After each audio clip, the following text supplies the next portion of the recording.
যদি রুখতে হয়, বিজেপির মতো সাম্প্রদায়িক শক্তিকে, দুর্নীতিগ্রস্ত সাম্প্রদায়িক ফ্যাসিবাদী শক্তিকে যদি রুখতে হয়, তাহলে আর একটা দুর্নীতি, আর একটা স্বৈরাচার, আর একটা জঘন্য রকম চোরেদের দল দিয়ে কখনো রোখা সম্ভব নয়, কখনো রোখা যায়নি।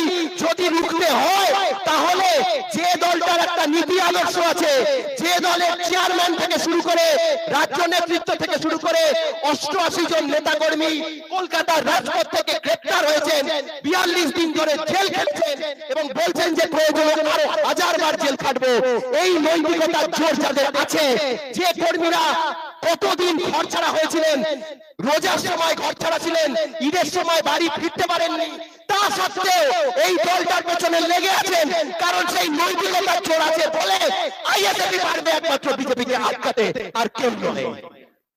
এটা প্রমাণ হয়ে গেছে, এটা প্রমাণ হয়ে গেছে বলেই গা জ্বলছে। এই যে আমার পাশে বসে আছেন ডন ভাই, এই ভাইকে মেরে হাড় ভেঙে দিয়েছে, এখন তিনি কাজ করে খেতেন, তিনি বাড়িতে শয্যাশায়ী, তার চিকিৎসা চলছে। আমার ধিক্কার প্রশাসনকে, ধিক্কার দিচ্ছি এই মঞ্চ থেকে, এখনো পর্যন্ত সেই কালপ্রিটদেরকে গ্রেফতার করেননি। কিন্তু এই যে ভাই, তিনি কি এত মার খেয়ে, এত ধমকি খেয়ে, এত হুমকি খেয়ে আইএসএফ দলটা ছেড়ে দিয়েছেন বা ছাড়ার কথা ভেবেছেন, ভাবতে পেরেছেন?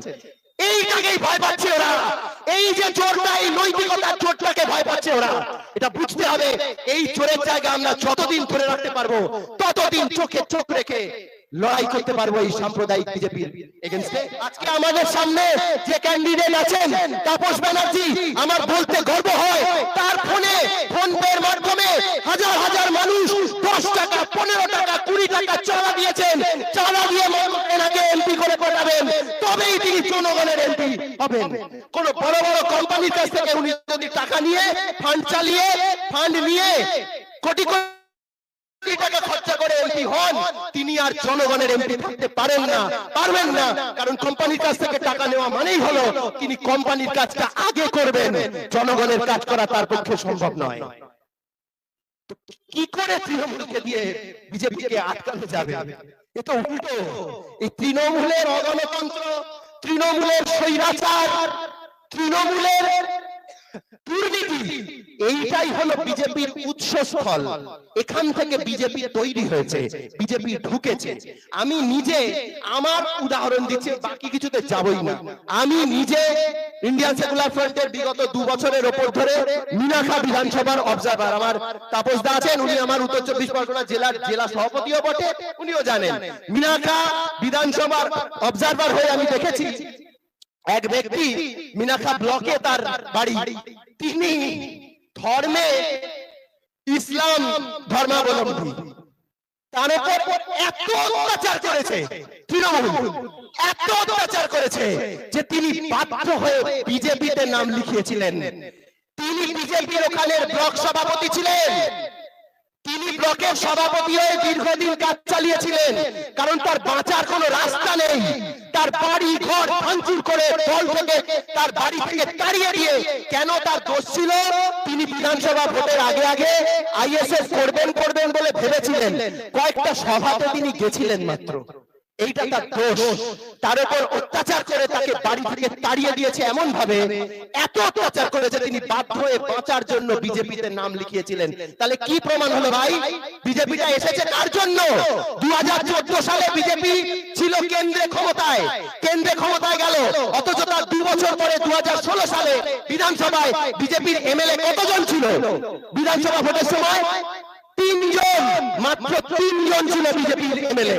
তারপর 2016 সালের পরে আজকে 2019 সালে যখন লোকসভা হলো, এতজন এমপি বেরোলো কার দোষে ভাই? ইন্ডিয়ান সেকুলার ফ্রন্টের দোষে। তখন ইন্ডিয়ান সেকুলার ফ্রন্ট দলটা কি ছিল? আমি মিনাখার এক্সাম্পল দিই, ফিরে আসি। আসলে ওই যে ব্লকের, মিনাখা ব্লকের যে নেতৃত্ব, যিনি বিজেপিতে নাম লিখিয়েছিলেন, যে আইএসএফ কে বলা হচ্ছে কিনা বিজেপির দালাল, কেউ কেউ বলছেন সংখ্যালঘু ভোট ভাগ করে দেবে ইত্যাদি।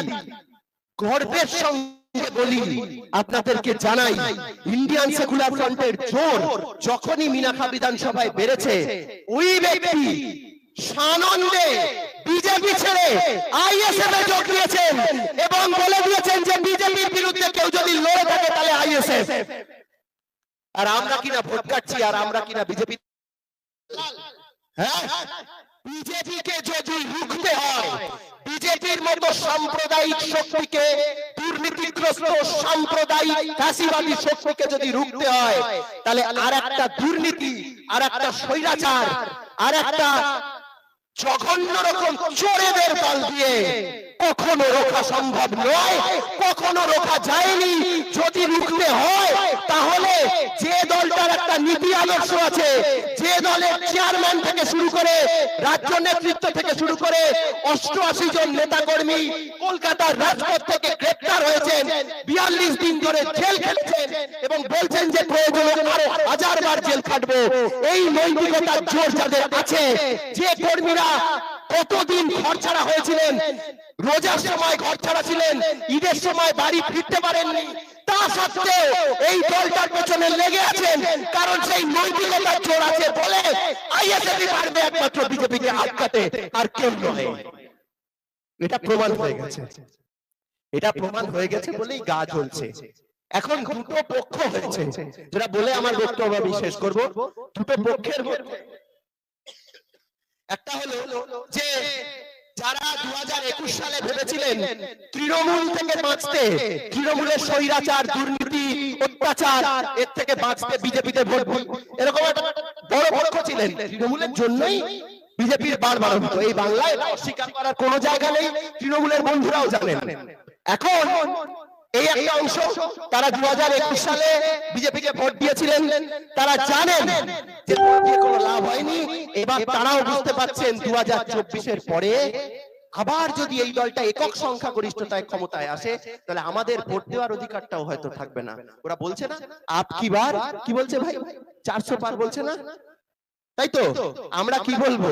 সবাই বলছে আপ কি বার সোচ কে ইয়ার, আপ কি বার সোচ কে ইয়ার। এবার সবাই ভাবছেন আর একে ভোট দেওয়া চলবে না, একটা বিকল্প তারা খুঁজছিলেন।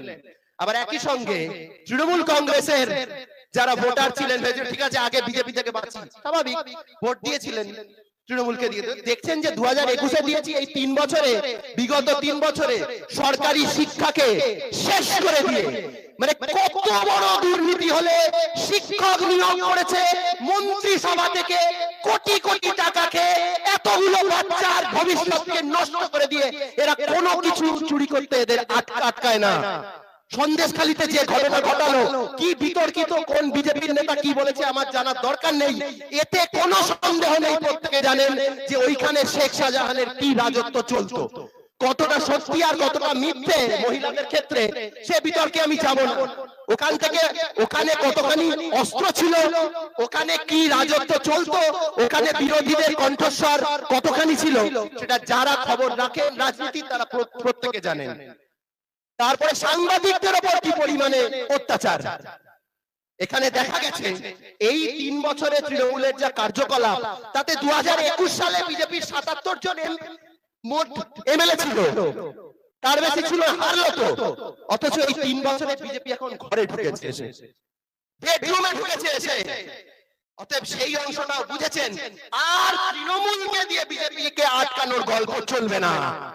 একটা নতুন আশার আলো চাই, যেটা দেখাতে পারছে একমাত্র Indian secular front, Indian secular front, Indian secular front. আমরা প্রত্যেকে জানি যে যদি লড়তে হয় ভাই, এখানে যারা যারা আছেন, যে কর্মীরা আছেন, যে কোনো সভায় যাবেন, তারা জীবন চলে যাবে। এই যে আমার পাশে বসে আছেন ডন ভাই, এই ভাইকে মেরে হাড় ভেঙে দিয়েছে।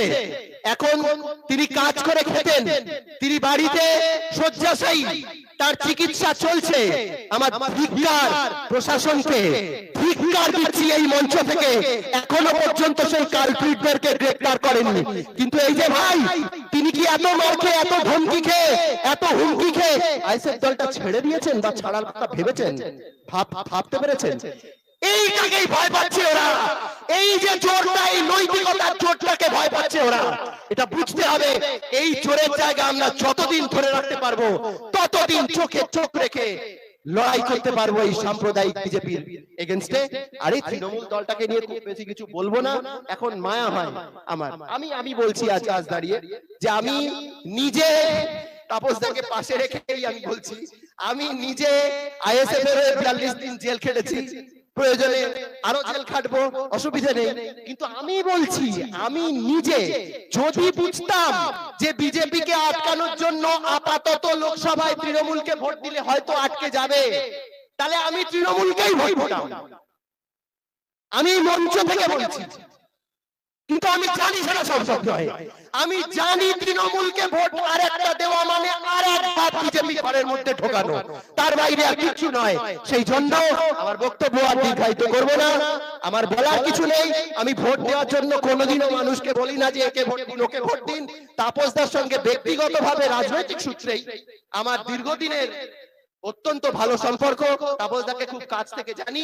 আমি মনে করি এই যে 10 টাকা 20 টাকা করে 5000 10000 কি 1000 যারা পাঠাচ্ছেন ভালোবেসে, তার থেকেও আমি বলবো যারা 10 টাকা 15 টাকা দিয়ে দূর থেকে পাঠিয়ে বলছেন আপনার শুভেচ্ছা আমার কাছে থাকলো, এই শুভেচ্ছাটাই আমাদের কাছে জয়। এইটাই ইন্ডিকেট করছে যে বারাসাত লোকসভা থেকে আমরা চাইলে, মানুষ চাইলে তাপস ব্যানার্জিকে লোকসভায় পাঠিয়ে দেখিয়ে দেব যে ফ্যাসিবাদী শক্তির বিরুদ্ধে লড়তে গেলে নৈতিকতার জোর লাগে, চোর তৃণমূলকে দিয়ে সম্ভব নয়। ইনকিলাব জিন্দাবাদ, ইন্ডিয়ান সেকুলার ফ্রন্ট।